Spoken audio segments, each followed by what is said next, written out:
You are listening to the podcast of the Mathias Corvinus Collegium, the largest talent management institute in Hungary. If you want to know more about our mission, please look up our English website at mcc.hu/en or check out our Facebook, Instagram, and Twitter channels. For interesting articles and analysis of our professors, external contributors, and students, look up our knowledge base at corvinus.hu/en. Welcome, ladies and gentlemen, in the new installment of the MCC podcast. I'm Bence Szabó, student of the School of International Relations at the Mathias Corvinus Collegium. My guest today is a special guest who is coming all the way from the southernmost tip of the old continent of Africa.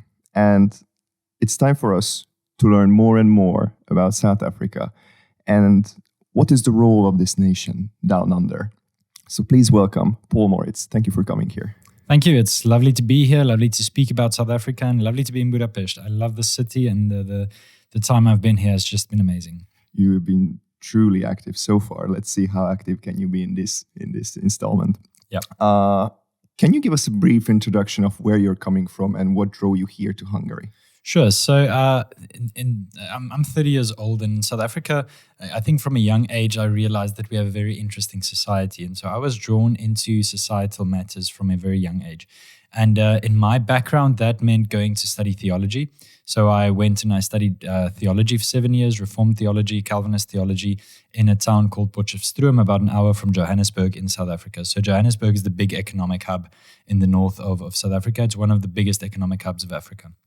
And while I was studying, and I studied for 7 years, while I was studying, I got into student politics as a SRC chairperson for 2 terms, but I also did a lot of other stuff. And I realized that was to a certain extent my calling and my passion, and I went into that. So instead of going to a congregation, as you usually would after theological studies, I went to work for a trade union, Afrikaans trade union that works with minority issues and minority rights, because in South Africa we have a lot of minority groups, and particularly my minority group, the Afrikaner minority group. In Budapest, people mainly just know us as the Boere from history.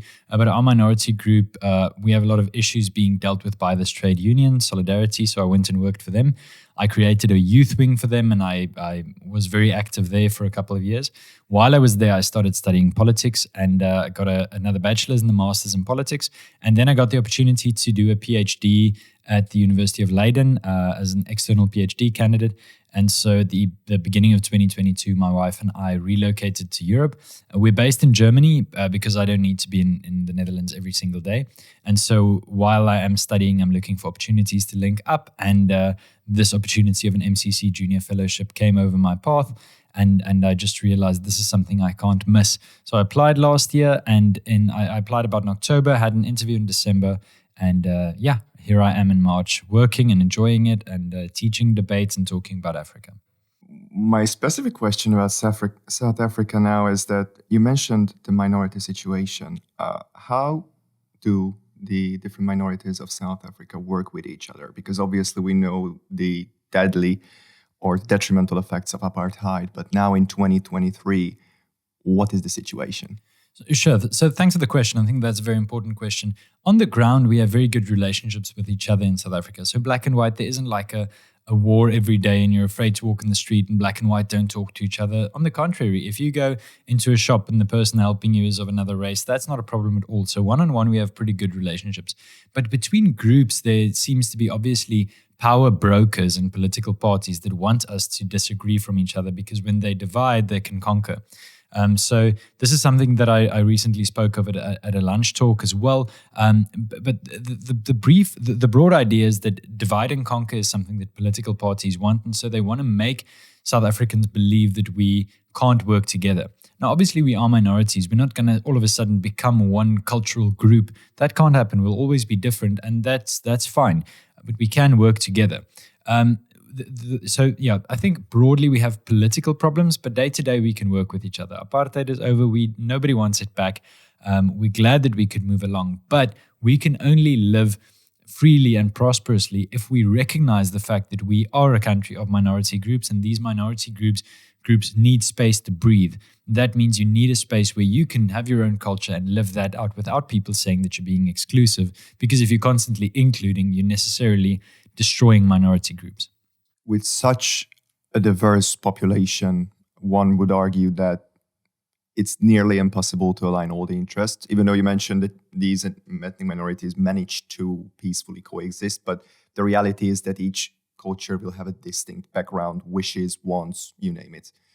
And the US, as far as I know, is one of the most successful projects of catering for all these different interests.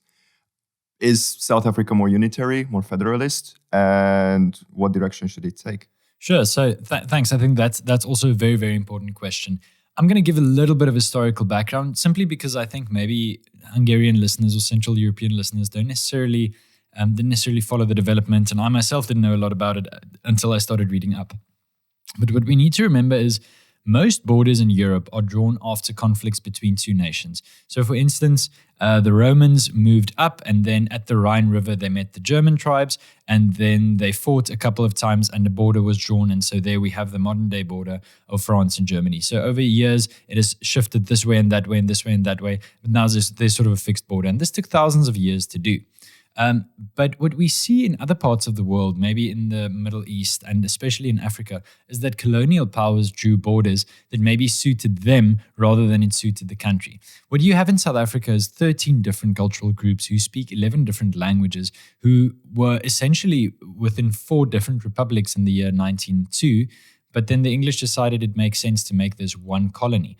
So from the beginning, you're sitting with a nation that in its southwest is Afrikaans and has a white and a colored population, that on the east coast has a Zulu and a Xhosa community. In the north, it has Sepedi, Setswana, Sesotho communities. It borders Zimbabwe, it borders Botswana. So these countries have interests in the groups directly on the other side of certain rivers and borders. So it's a very diverse country. And with diverse, I don't mean with all due respect, but something like Switzerland where they speak different languages, but they still have broadly maybe the same religion and broadly is some coincidences in terms of history. What we have is a vastly different group of nations put together in a very, very big country. I mean, if you consider that from north to south, South Africa is 2,000 kilometers, it's massive in European terms. So we essentially, by nature, have a more federal character. But due to the ANC, the current governing party, getting socialist education during their time of exile during apartheid, they came and brought policies into South Africa that makes it a more centrally governed country. So yes, we have 9 different provinces that broadly sort of resemble where certain groups live. So you'll find in KwaZulu-Natal, the Zulu people live in the Eastern Cape, the Xhosa people live, the Sesotho people sort of live in the Free State province in the center of the country. And so different groups tend to originally from where they were have different provinces in which they live. But the provinces don't necessarily have the power to make decisions about educational policy and stuff like that. So if you think about Germany, for instance, from one province to the next province, even something as radical as the amount of years that you go to school can differ. Yes, both of them are German, but those differences can be seen between the different Bundesländer or provinces, for this example. So in South Africa, you have these different provinces, but essentially the country is centrally governed. Now, why is this a problem? Because, for instance, if you look at Gauteng, the central hub where Johannesburg and Pretoria is. Yes, a lot of people can speak English, maybe can speak Zulu because that's where the economy is, so everyone's going there. But in the west of the country, people speak Afrikaans. If you have a policy that has language frameworks that sort of pushes universities in the west of the country to let go of the language of 80% of the population of that province, essentially you can end up destroying minority languages, or at least removing them from the public sphere. So we see these as challenges, and so I think what the future may hold is definitely for the foreseeable future a move towards more federalism. If that simply means the provinces can have more power to make decisions about policies, sure. If that means, well, yeah, so I think that's where we're going in the sort of the medium term. For the moment, the ANC governs 8 of the 9 provinces. So I think as that changes, you'll see provinces developing their own character more and more. You mentioned briefly the socialist education of the ANC, and one question that popped to my head is, how does the political landscape look from the inside? Because the party of Nelson Mandela, that people recognize the ANC mostly for. Can it be considered a real socialist, a conservative, and what do the other parties have to offer? So sure, that's a very important distinction to make. So the ANC were founded as an African nationalist party. The name is the African National Congress. But then maybe by about 1950, when the Communist Party of South Africa were banned out of South Africa, then a lot of the members of the Communist Party joined the ANC. So this was about 1950, 1951. Then in 1955, you see the ANC taking a more non-racial approach. So they come out with a Freedom Charter that sort of says white and black should be treated completely equally and so on.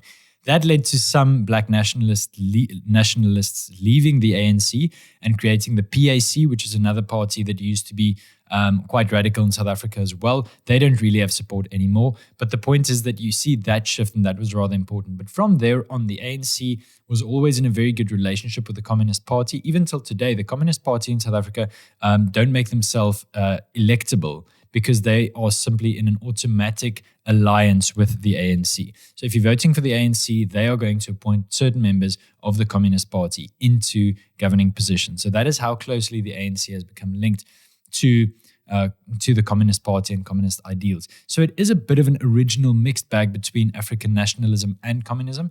But what happened, I think, was that after 1991, well, maybe let's say the fall of the Berlin Wall in 1989 and going onwards for the next 10 years after that, everyone sort of believed, well, communism is dead, and so the ANC will try to be Democrats. And even though they had the socialist education, we have a constitution that protects one man, one vote and whatever. So it's going to essentially become a liberal democracy. But what they didn't realize is that this sort of a constitution essentially just left the door open for communist policies to be forced through what you can probably call a more democratic constitution. So yes, South Africa, you can vote for a party and you can change a party. So essentially, in that sense, we're not a communist country. You can remove the party if enough people vote against it. But while they are in power, they are influenced by the ideas of Marx and Lenin and modern socialism as well.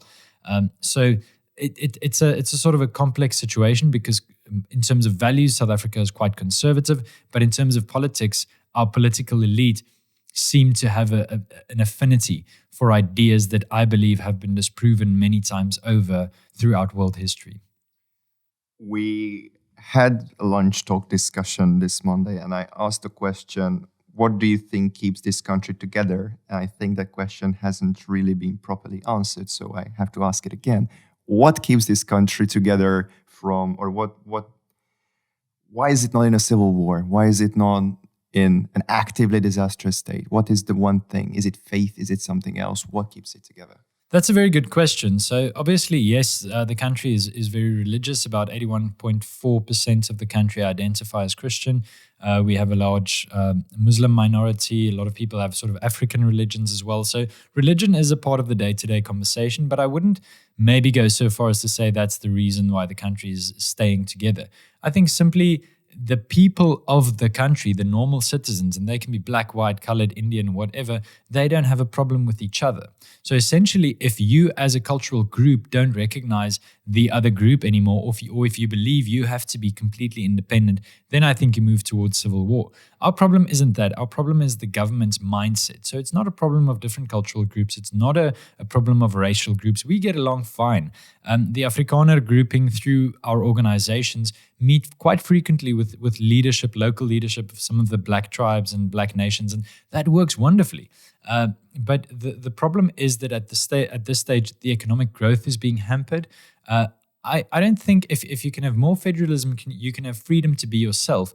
It isn't necessarily necessary to just chop a country into pieces. You can look at the European examples of, for instance, the Hungarian minority living in Romania but still having certain rights. And that's not an example that I know a lot about, but that's an example that maybe your listeners will know about. But also look at Belgium, where the Flemish, sort of Flemish Dutch-speaking peoples are a minority, but in the north of Belgium, they have certain autonomy. They can have schools, they can have universities, they can protect their language and their culture, which is distinctly different from the Wallonian southern French culture. While both are Catholic, they have different languages and they have different days that they celebrate and stuff like that. In terms of also, if you look at Italy, in the north of Italy, you've got a German minority, and they've got rights to have schools and educational facilities and so on. So I think when you start thinking about these things, it's not necessary to immediately break off pieces of country and say, let's just break South Africa back into 4 pieces or 13 pieces or whatever it may be, because that is a very difficult exercise, especially because people have moved around so much.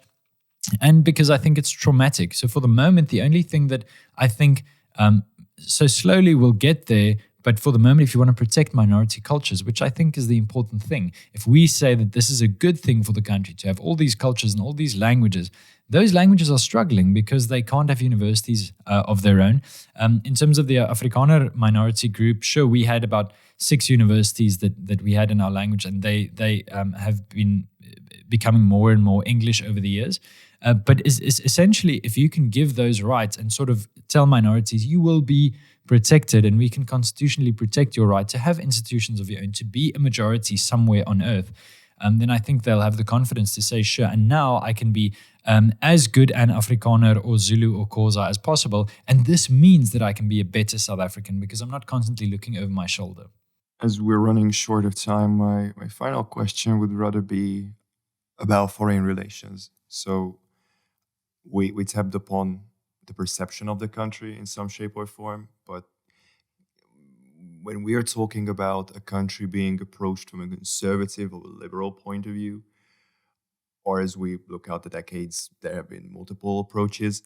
What would you say? Is South Africa a sweetheart of the conservative bloc or the liberal bloc? How has this country been approached in the past, and how do you think it will be in the future? Sure. So I think that's a very complex question, meaning simply that I think if you look from different perspectives, you'll probably get different answers. At the moment, South Africa has a pretty good relationship with Russia due to BRICS and due to the history. Like I said, many of our leaders were educated by Soviet Russia. And so while Russia is no longer Soviet, there's a certain affinity there and a certain, maybe you can call it a loyalty. I'm not exactly sure what they would call it. So that is one thing. Economically, we are very dependent also of the US and of China. So to a certain extent, South Africa tends to just whoever makes the best deal will sort of swing to that at the moment, where I think, and the ANC have put themselves sort of in a difficult economic position because South Africa is geographically far away, but it's also geographically very important as a lot of ships come past. So we need to have good relationships with global nations, but also we need to actively go and find those relationships. In terms of speaking about the liberal or the conservative bloc, I think globally, I would rather say that we have, like I said, a very strong Christian community. So there's a certain affinity for maybe America, where you have a lot of mega churches. And so you'll have a lot of people that watch these videos and are influenced by the American mega churches. So, and that could have an influence on your social dynamic, with preachers in Africa sort of replicating what they will see at big American churches. But politically, like I've said, we tend to be more socialist. And I think for a lot of people, it's been going on for so long, they don't necessarily know the difference anymore. So there's this idea that you have a very strong government, and they just give you one direction communication, and you just sort of do that. So we have a lot of groups that sort of try to keep democracy alive by working for freedom of speech, by attacking government policies that try to minimize freedoms. So these things are happening.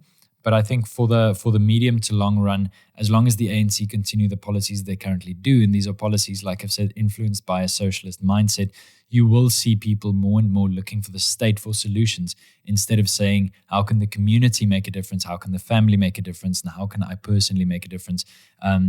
Instead of, like they're doing currently, just saying, well, the government should give me more money, or the government should give me a bigger grant, or whatever. So once again, a very short answer to a very complex, nuanced question, but short answer to a short question. But I think obviously I could build on that for a long time. If any of the listeners want to reach out to me, they're more than welcome to do that, and then I'll explain it in more detail and send some reading materials. But I think Africa's worth checking out for the next couple of years. It's going to be very interesting. Oh, that was a perfect closing sentence. Well, Paul, thank you very much for being here with us. It was really, really an educational discussion. Thank you so much. Thanks. Lovely to be here. Thank you for listening to this MCC podcast episode.